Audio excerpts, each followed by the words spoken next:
Welcome to Echoes of Complicity, a journey into one of the most complex and troubling stories of our time, the rise and reign of Saddam Hussein, and the stark truth of how Western powers, in pursuit of influence, oil, and Cold War advantage, empowered one of the 20th century's most brutal rulers.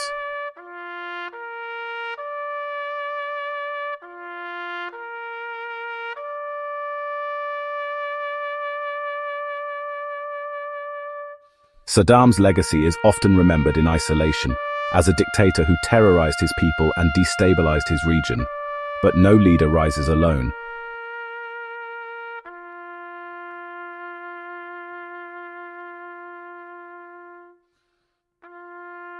This chapter of history reveals the entanglement of ambition, fear, and complicity, where the pursuit of security led to the sacrifice of moral responsibility. Iraq was born in 1920 under British mandate, an artificial nation stitched together from the ruins of the Ottoman Empire. A monarchy ruled under British influence, but resentment simmered among Iraqis who saw foreign hands on their land and resources. By 1958, revolution toppled the monarchy of King Faisal II, ushering in years of coup, assassinations, and ideological battles that destabilized the state. In this furnace of unrest, political factions competed to claim Iraq's destiny: communists, nationalists, the Ba'ath Party, and others. Among the Ba'athists, a young operative from Tikrit was called Saddam Hussein. Little known at the time, Saddam would prove decisive, not only in Iraq's internal power struggles, but also in shaping the West's Middle Eastern gamble. Saddam was born in 1937 into poverty and hardship. His early life was marked by violence, exile, and a fierce loyalty to the Ba'ath Party's brand of Arab nationalism. By the late 1960s, he emerged as the party's enforcer, methodical, suspicious, and ruthless. Saddam orchestrated purges and built networks of loyalty that would cement his future power. When the Ba'ath Party seized power in 1968, Saddam positioned himself as second in command. From the shadows, he shaped the security services, silenced dissent, and built the machinery of authoritarian rule. By the time he formally took the presidency in 1979, Saddam was already Iraq's de facto ruler. But Iraq's importance was not only its politics, it was its oil. By the 1970s, with oil embargoes and global energy crises, Western economies reeled at the power of petroleum. Iraq, holding some of the largest reserves, became indispensable. Oil was not simply fuel, it was leverage, a weapon in global politics. The United States, Western Europe, and the Soviet Union all saw Iraq as a critical player in their rivalries. For the West, moral concerns about repression at home were set aside. Containing Soviet influence and securing resources took priority.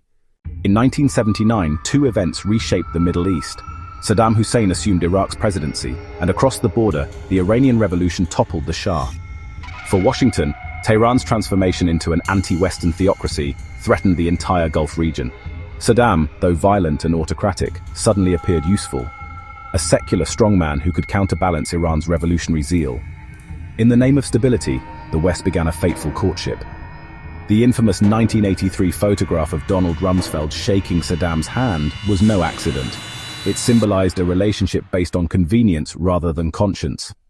In September 1980, Saddam launched a full-scale invasion of Iran. The world watched as a new conflict erupted in the Middle East. What Saddam envisioned as a swift war to weaken his neighbor became an 8-year stalemate drenched in blood. Nearly 1 million lives were lost. Yet the war turned Iraq into a major recipient of Western support.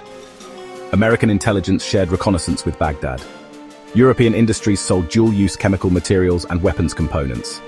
France supplied Mirage fighter jets and advanced artillery. West German firms delivered the building blocks of chemical weapons. Western banks extended credit lines. Publicly, governments called for peace.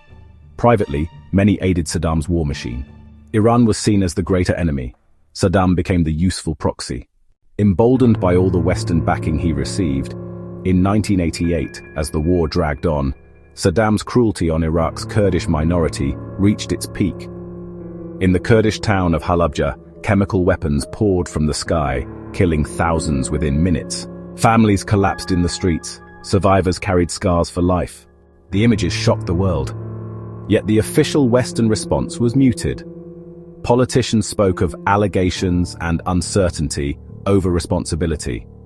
Even as evidence mounted, economic ties continued. The calculation was cold. Angering Iran's enemy risked destabilizing a fragile balance. Silence became complicity. Halabja was just one chapter of the Anfal campaign, Saddam's systematic attempt to eradicate the Kurdish population. Thousands of villages were razed. Over 100,000 Kurds were killed or disappeared. Mass graves were filled with men, women, and children. Independent reports described the campaign as genocide, but Western powers did not act decisively. Intelligence was still exchanged, trade continued, and the regime remained a partner in oil dealings. Short-term strategy outweighed the long-term consequences of nurturing tyranny. In August 1990, Saddam made his gravest miscalculation. Believing the West would ignore his aggression, just as it had ignored his atrocities, he invaded Kuwait. Overnight, the pragmatic ally became a global pariah. Operation Desert Storm expelled his forces and shattered his army. Yet the irony was unmistakable. The West fought the very dictator it had built up as a bulwark. The seeds of conflict had grown into thorns of betrayal. Defeated but not removed, Saddam's Iraq entered a decade of isolation. Harsh sanctions were meant to weaken his regime, but instead they devastated civilians. Hospitals lacked medicine. Children starved. The dictator stayed in power while his people bore the cost. Meanwhile, Western powers wrestled with the consequences of their past choices.